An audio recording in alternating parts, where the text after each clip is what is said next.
Welcome to my channel, the very best channel for Halloween songs on piano. Today we're going to learn how to play Hungry Like the Wolf. We're going to start off with a little bit of music up here. It's not available, but we can see it on our screen. We are in the key of A, or F sharp minor, in the very beginning with F sharp, C sharp, and G sharp, but I'll just show you where these sharps are as we come up to them. Our very first notes are B and E. You can grab those with any fingers you like. I'm using 2 and 5, but 1 and 4 also work very well. And then we are going to be jumping down to E and A, G sharp, E, A, G sharp, E. That's our very first two measures. I'm going to play those same two measures again in the rhythm that they go.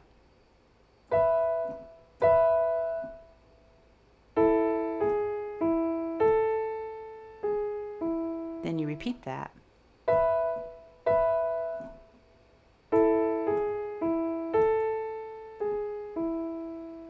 The last measure on this line is actually the first measure of the verse, the melody of the verse. Let's go and pick up a little bit of left hand.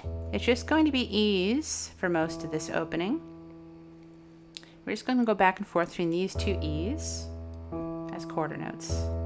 So I'm going to dive in and play a little bit of hands together. Maybe I'll include that last measure of this line as well. I'm going to start off very slow so you can hear how they join together.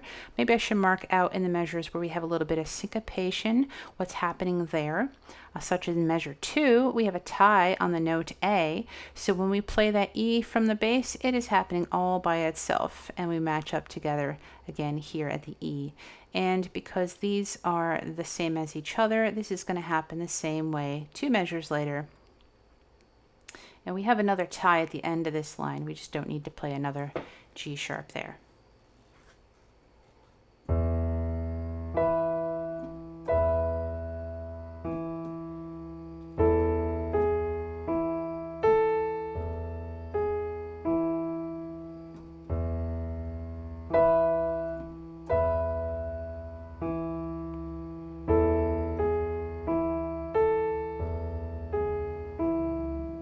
In this next measure, which is the first measure of the melody, you'll notice that there is a rest, an 8th rest, right at the very beginning of the measure, right here. So when we play the left hand with it, that E from the left hand is going to happen right on that first beat. And then they'll line up hands together right here. The only other hands together is on that note.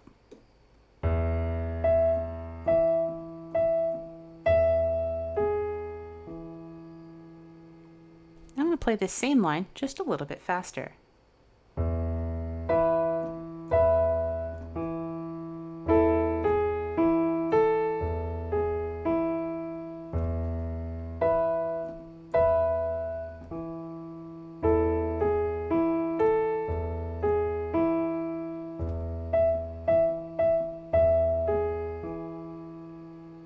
Let's move on to the next part here. Now we have 1 sharp in this next measure. This G right here will end up being a G sharp. Maybe using your 3rd finger on the A might be a nice choice, because then it's easy to play that G sharp with your 2nd finger. That also has the E's in the bass.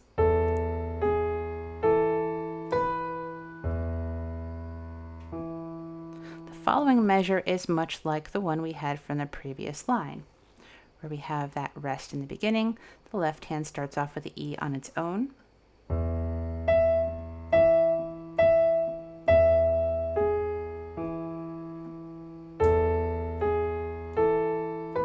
On these last 2 notes, both hands are playing E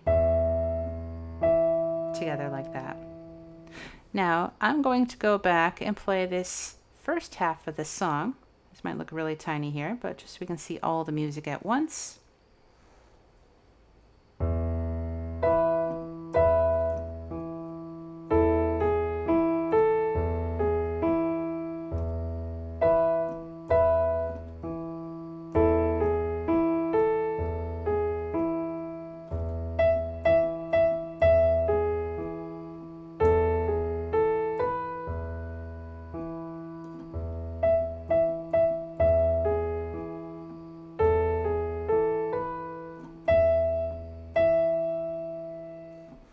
Okay, let's go on to the next little part of this verse.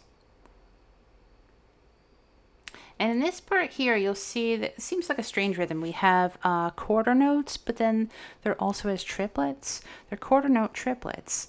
You can kind of think of it as being a regular like eighth note triplet, but now they just match up with a half note. So we have 3 quarter notes in the right hand to a half note in the left hand. That happens for 1.5 measures worth. The next half of measure 10 just lines up traditionally right there at beat 3. I'm going to play just those 2 measures. So left hand, this is the first time we have a different note. We have a D now. The right hand's going to go E, D, D, D, C sharp, B, B, A,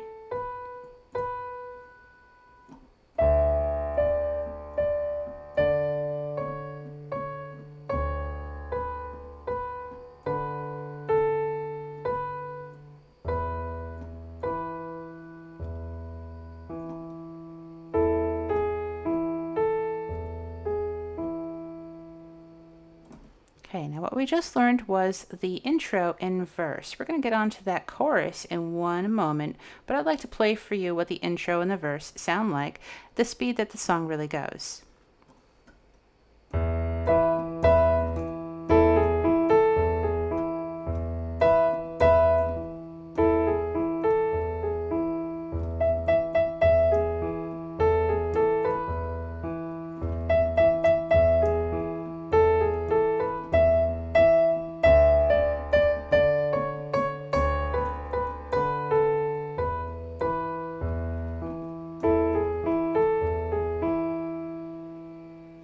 Now, of course, we repeat that verse once again, but let's move on to the next part, the second part of the song, the chorus.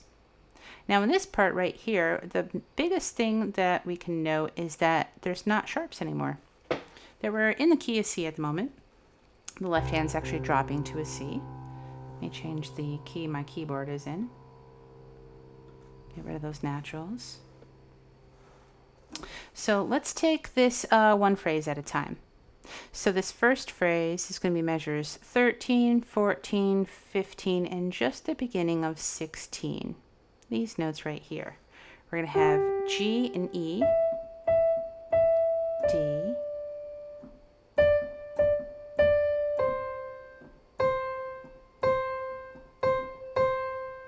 I should note there are a bunch of ties here. On ties, I like to cross out the note that we're not playing, so that way it's a little easier to really see the rhythm of the notes that you're striking.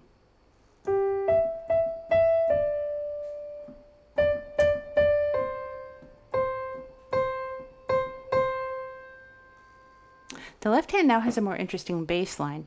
We have C for one measure, then we go to G for a measure, and then we're going to have F for 2 measures.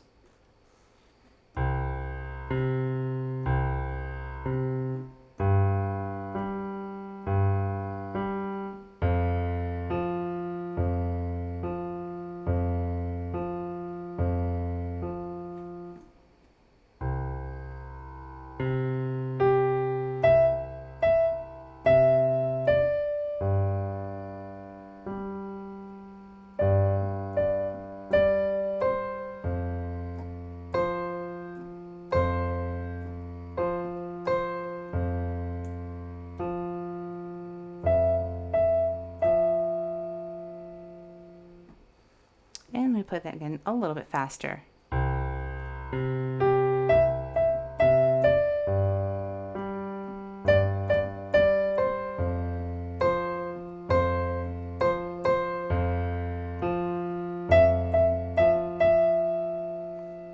And then our final line here. This first note, E, is a tied note. I think I need to bring the music up here. Let's just fix this. There we go. Now we can see all the rest of the music. So right hand is going to start with G and then up to E. And we'll kind of get rid of these tied notes.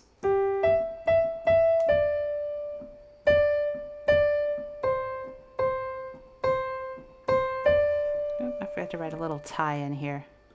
We don't want to play that final D. That is a tie. The left hand again is going to have bass C, G, F, and this time it's going to land on D at the end.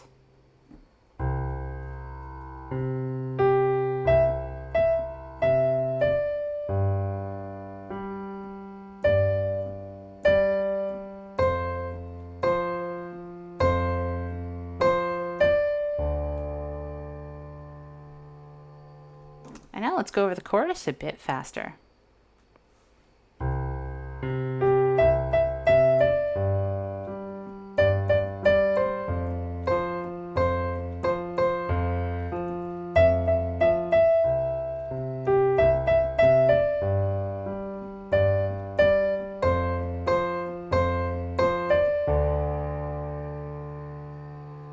And now I'd like to finally play for you what the entire piece sounds like, beginning to end. So I want to repeat both parts, because that's kind of how it happens in this song.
I hope you enjoyed today's tutorial on Hungry Like the Wolf.